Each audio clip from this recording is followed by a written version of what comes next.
اعوذ باللہ من الشیطان الرجیم بسم اللہ الرحمن الرحیم۔ ایک ایسی قوم جس پر اللہ تبارک و تعالی نے اپنا دردناک عذاب نازل فرمایا اور اس قوم کے تمام لوگوں کو بندر بنا دیا۔ اس قوم کے لوگ کون سا ایسا گناہ کرتے تھے جس کی وجہ سے اللہ تبارک و تعالی نے ان پر دردناک عذاب نازل فرمایا، اور یہ لوگ بندر بننے کے بعد کتنی دیر زندہ رہے اور پھر ان کو کس قدر دردناک موت آئی۔ جب یہ لوگ بندر بن گئے تو یہ لوگ اپنے عزیز و اقارب کو دیکھ کر ان سے کیا کہتے تھے؟ ان تمام تر سوالات کے جوابات قرآن و حدیث کی روشنی میں آج کی اس ویڈیو میں ہم آپ کو بتائیں گے۔ انسانوں کے بندر بننے کی ابتدا حضرت داؤد علیہ السلام کے دور سے ہوئی۔ اس واقعے کا پس منظر کچھ یوں ہے۔ حضرت داؤد علیہ السلام اور ان کی قوم سمندر کے کنارے ایلا نامی گاؤں میں رہتے تھے اور ان کی تعداد 70,000 کے قریب تھی۔ یہ قوم بڑی ہی خوشحال تھی اور اللہ تبارک و تعالیٰ کی فرما بردار قوم تھی۔ اس قوم کو اللہ تبارک و تعالیٰ نے بے شمار نعمتوں سے نوازا تھا۔ یہ لوگ اپنی اس زندگی میں بہت ہی خوش تھے۔ حضرت داؤد علیہ السلام کی قوم چونکہ سمندر کے کنارے رہتی تھی تو اللہ تبارک و تعالیٰ کا ان پر یہ خاص کرم تھا کہ سمندر کے اس کنارے پر بے پناہ مچھلیاں آتی تھیں جن کا یہ لوگ کاروبار کرتے تھے اور بہت ہی خوشحالی والی زندگی گزارتے تھے۔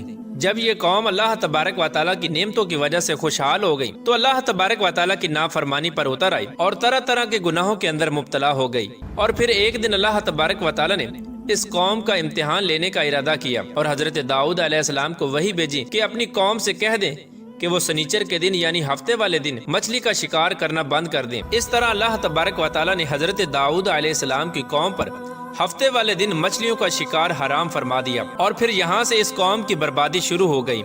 حضرت داؤد علیہ السلام نے اپنی قوم کو بتایا کہ اللہ تبارک و تعالیٰ نے ہفتے والے دن مچھلیوں کے شکار کو حرام قرار دے دیا ہے، تو وہ لوگ بہت ہی زیادہ پریشان ہو گئے اور ساری قوم سر جوڑ کر بیٹھ گئی، کیونکہ ہفتے کا دن ہی وہ دن تھا جس میں مچھلیاں وافر مقدار میں آتی تھیں اور خود بخود کنارے پر آ جاتی تھیں، اور باقی دن ایسے تھے کہ بہت کم اور نہ ہونے کے برابر مچھلیاں پکڑی جاتی تھیں۔ اس قوم کا گزر بسر چونکہ مچھلیوں کے شکار پر تھا، اس وجہ سے اللہ تبارک و تعالیٰ کا یہ حکم سن کر یہ قوم پریشان ہو گئی۔ یہ نہیں جانتے تھے کہ اللہ تبارک و تعالیٰ کی طرف سے یہ ایک آزمائش ہے۔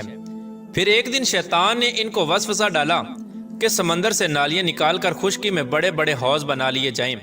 جب ہفتے والے دن مچھلیاں آئیں گی تو وہ نالیوں سے ہو کر ان بڑے بڑے حوضوں میں آ جائیں گی اور اس طرح پھر ان نالیوں کا منہ بند کر دیا جائے اور پھر اگلے دن یعنی اتوار والے دن ان کو پکڑ لیا جائے۔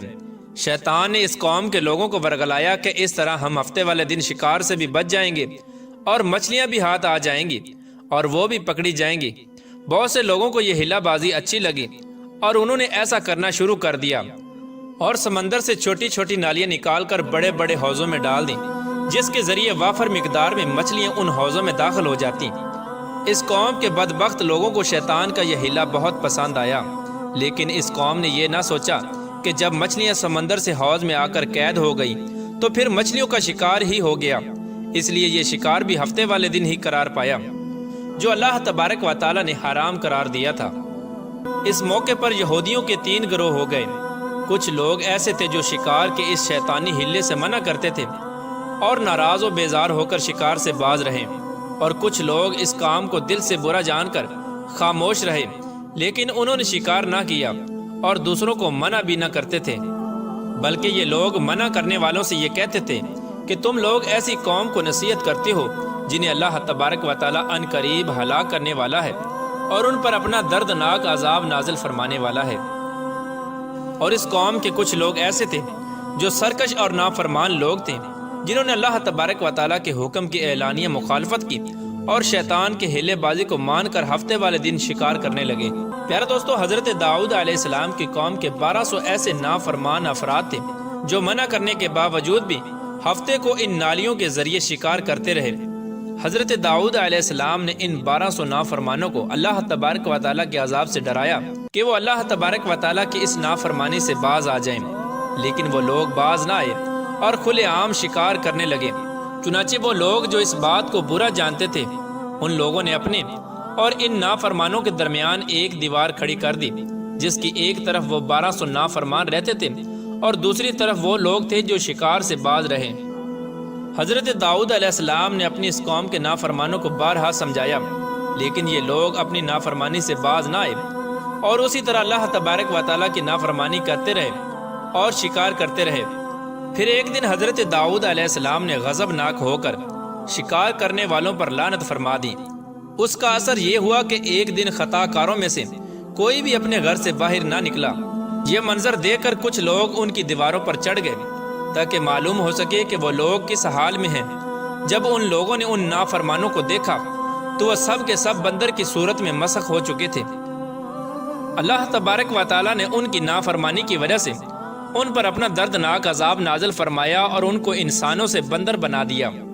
جب لوگ ان مجرموں کا دروازہ کھول کر ان کے گھر میں داخل ہوئے تو وہ بندر اپنے رشتہ داروں کو پہچانتے تھے اور ان کے پاس آ کر ان کے کپڑوں کو سونگھتے تھے اور زاروں کی طرح روتے تھے، لیکن وہ کچھ بول نہ سکتے تھے۔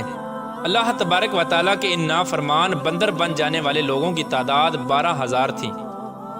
ان 12,000 لوگوں نے اللہ تبارک و تعالیٰ کی نافرمانی کی اور اللہ تبارک و تعالیٰ نے ان کو بندر بنا دیا، جس طرح کہ اللہ تبارک و تعالیٰ سورہ بقرہ میں ارشاد فرماتا ہے، اور بے شک ضرور تمہیں معلوم ہے تم میں کہ وہ جنہوں نے ہفتے میں سرکشی کی تو ہم نے ان سے فرمایا کہ ہو جاؤ بندر دھتکارے ہوئے۔ اس طرح حضرت داؤد علیہ السلام کی قوم کے 12,000 نافرمان بندر بن گئے۔ یہ لوگ 3 دن تک زندہ رہے اور اس دوران یہ کچھ نہ کھا سکتے تھے اور نہ ہی پی سکتے تھے، بلکہ یوں ہی بھوکے پیاسے سب کے سب ہلاک ہو گئے اور 3 دن کے اندر سب کے سب مارے گئے۔ اور وہ لوگ جو ان نافرمانوں کو اللہ تبارک و تعالیٰ کی اس نافرمانی سے منع کرتے تھے، اللہ تبارک و تعالیٰ نے ان کو اس عذاب سے سلامت رکھا، اور وہ لوگ جو اس شکار کو برا جان کر خاموش رہتے تھے، اللہ تبارک و تعالیٰ نے ان کو بھی اس عذاب سے سلامت رکھا۔